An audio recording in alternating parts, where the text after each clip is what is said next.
NGOs, non-governmental organizations. The exact number of NGOs in many countries or on the continent is unknown. From just a normal charity, those who are genuinely trying to help, they are everywhere on the African continent. Kenya alone has a reported amount of 12,000 NGOs in existence. They are involved in health, they are doing education, they are doing business. South Africa has 200,000. Who is actually benefiting from these NGOs? Sometimes we say, okay, it's just a matter of giving. Sierra Leone has over 700 NGOs from the UK alone. Give, give, give. This is not to say the least about them, though. Of course, we have some NGOs who are making great impact in the lives of many people around the globe, especially Africa. But are people who are actually giving benefiting from giving?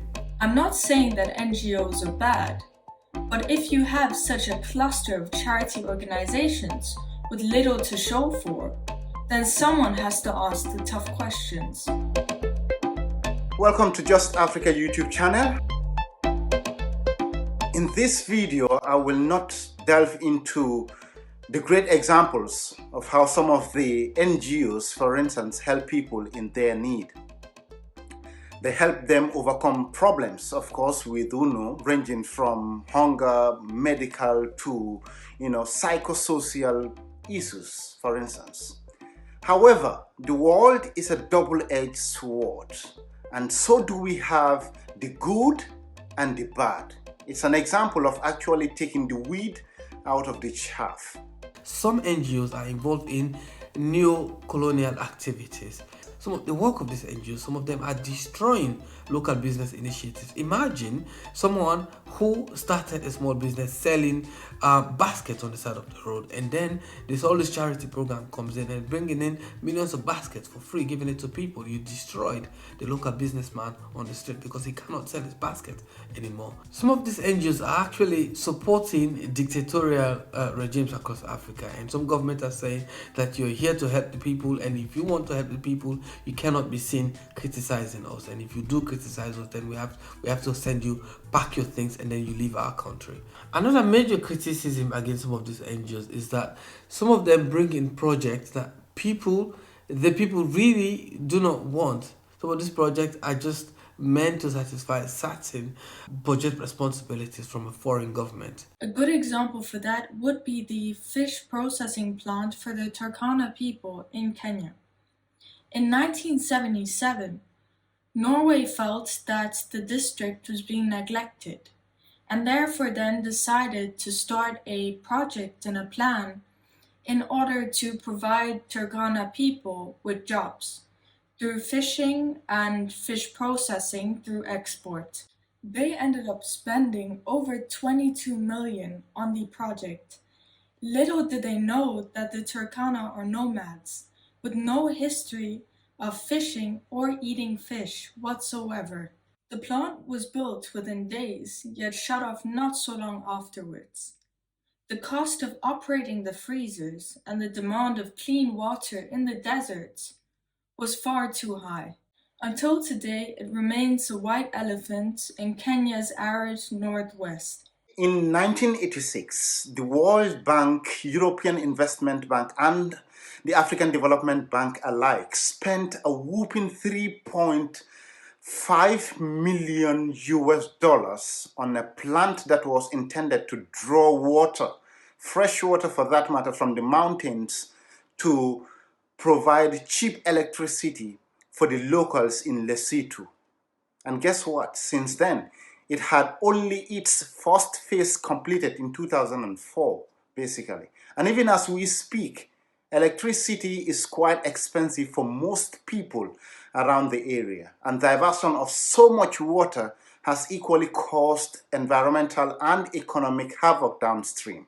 Now, these examples aside, statistics show that up to 75% of the budget of these NGOs goes into administrative costs.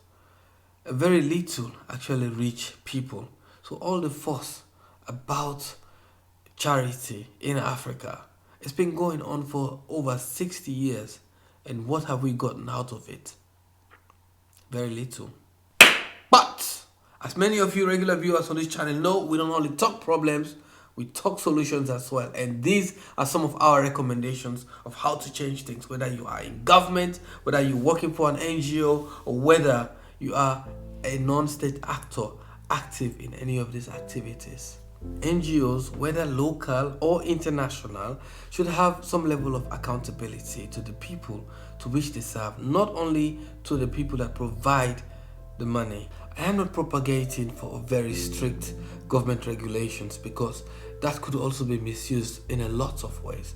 What I would like is some level of accountability, some level of restriction, some level of governance of the activities of NGOs in this country. Yes, you're providing support. Yes, you're helping poor people. Yes, you're providing relief aid, but at the same time, you must be accountable to those people. Whether they are bottom-up or top-down initiatives, the NGOs projects require an in-depth and needs-based assessment of the recipient community. If not, they might just end up like the Turkana project or many others. Another thing of the critique of NGOs is that they are driven mainly by outsiders and sometimes even local elites who give the power of doing, even thinking, and feeling the impact to the people affected at most. We do not want to have a situation where you have one water well and then you have 20 NGOs with their signpost surrounding this water well. The people who are actually accessing those water well hardly have a space because the signpost of these NGOs have already surrounded this water well. If you do build a water well, you don't need to paste your name everywhere.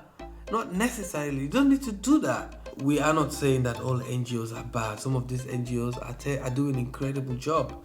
They are involved in democracy work. They are involved in good governance work. They are involved in providing food and assistance. Some of them are involved in providing essential needs. Some of these people are in dire needs. Some of these NGOs are there. Yes, non-governmental organizations are quite important in local communities, but it should be regulated. That's it for now. Thank you for listening. Please subscribe if you haven't done so yet, and we'll see you at the next video.